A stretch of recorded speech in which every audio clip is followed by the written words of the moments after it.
Hey everyone! When playing melee vs ranged matchups, one of the easiest times to get a solo kill is at level 6 because of how strong the ultimates are on champions like Talon, Fizz, or Diana. So, naturally, you want to learn how to set up your lane to make this solo kill possible. In this video, I'm going to be showing you a great example of this in one of my own high elo games where I'm playing Diana vs Lissandra. Diana is an AP melee assassin versus Lissandra, a ranged AP control mage. They have equal wave clear, although Diana's wave clear costs less mana. Lissandra does more damage early, while Diana has more burst after 6. Knowing this, Diana's win condition is to get to level 6 while going even and then look for plays. Lissandra on the other hand wants to get pressure early to help her jungler or her other lanes and at level 6 avoid fighting Diana. Let's make a game plan. Mission 1. Shove early. Diana has more wave clear early on since her passive and her W or Q, whichever you decide to start with, are both AoE, compared to Lissandra who has one ability. Mission 2. Bounce the wave. In the early levels, Diana can safely shove, but after level 3 it's too easy for Lissandra to set up ganks, so we want to bounce the wave back. Mission 3. Look for a recall at level 5. If we're looking for a solo kill, we want to fit in a recall before then to use gold to grab items to make it easier. Mission 4. Hit level 6 first, then all in right away. If I manage the wave properly, I can make it so I hit level 6 first and look for a surprise all in. Alright, let's get into the gameplay. As soon as the minions touch, I start autoing the minions to use my passive and start mission 1. While doing that though, I'm prepared to use my W to negate Lissandra Q damage if she uses it on me. She uses it on the minions, which gives me more time to keep autoing. When I start autoing the ranged minions, Lissandra Q comes back up and I use my W, which gives me more AoE damage on the wave and blocks the damage from the Q. Lissandra tries to follow up with autos, but since I'm pushing, my minions start to attack her and she backs up while I finish clearing the wave. After clearing, I go top and drop a ward here. Since Kindred has really strong ganks and always starts red, I need to make sure I don't get early ganked as Diana is really vulnerable to them. Now that I'm safe from ganks, I can head back mid and work on mission 2.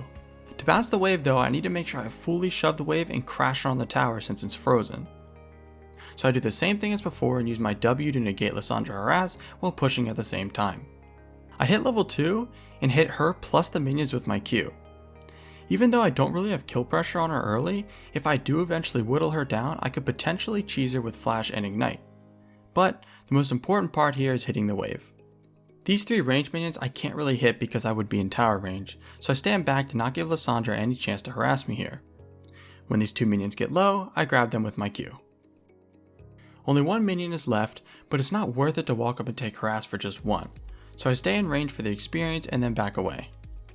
While that was happening, my jungler was fighting over Scuttle with Kindred, and since I've been pushing, I have priority to get there first. My team ends up getting Kindred, so I head back to mid. The wave is pushing back to me now though, so I'm just going to stand back and wait while last hitting with my Q. When I grab this cannon minion, I make sure my Q only hits that.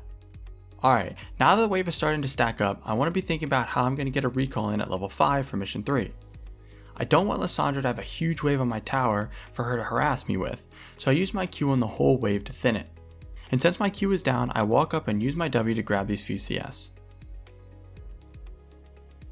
After backing up, I go back to thinning the wave and my Q connects with Lissandra as well, again being efficient by harassing and thinning at the same time.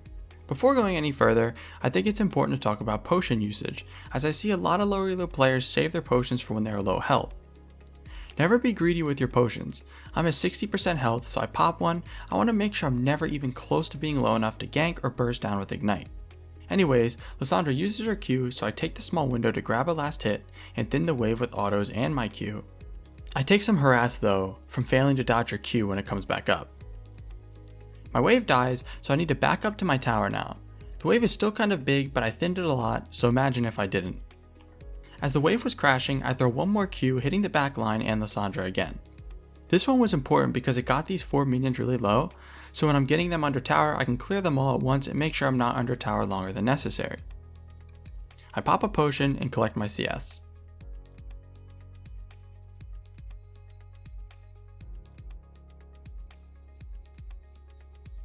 I'm still doing the same thing as before now, cautiously hitting the wave, making sure to dodge the Lissandra Q when I can. I'm halfway to level 5, so I really want to recall soon. My support pings and Poppy ping there are on their way to mid to gank, but my priority is to get a recall timing. So when they come to gank, I don't do anything crazy, she backs off and I use that time to clear the minions as fast as possible, and since the new wave is here as well, this is a perfect time to hard shove and recall. When I get back to lane, I collect the last few CS on the tower, then drop a ward here to give me some vision since I'm going to be playing aggressive soon. I'm halfway to level 6, so I need to start thinking about mission 4 and how I want to go about my all-in. If I just shove the wave here, I won't be able to shove it fast enough before Lissandra gets here, and it will end up freezing in front of her tower again. Then I'll hit 6 on the next wave, so I won't be able to use it to surprise her. Knowing this, I'm just going to last hit this wave so it stays in the middle and Lissandra will have to be further away from her tower. Also, by doing this, it denies Lissandra a bunch of CS and most importantly, denies her the cannon minion, which makes sure I definitely hit 6 first.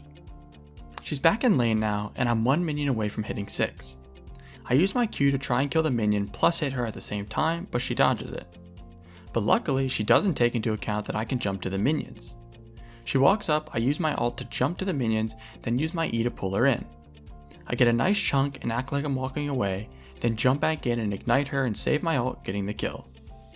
Then, right after that, my jungler is fighting Kindred, and since I save my ult, I ult her and kill her as she flashes over the wall. Alright, I'm way ahead now, so let's do a quick recap. At the start of the lane, I used my early wave clear advantage to push while avoiding damage by using my W when Lissandra used Q. While I was pushing, the junglers got in a fight over top scuttle, and since Lissandra was shoved in, she couldn't help as I got there first. When I got back to lane, I let the wave bounce back to me and started thinning it with my Q as it pushed. Eventually the wave crashed and reset after I cleared it. I was looking to recall, and my jungler and support made it easier by coming mid to look for a gank. I took that time to quickly shove in the 2 waves and base. When I got back to lane, I warded top river to give me some vision since I was looking to fight Lissandra soon.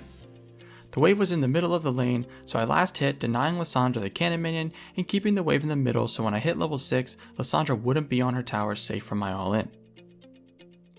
I hit level 6, then used my ult to jump to a minion close to her, then pulled her in with my E.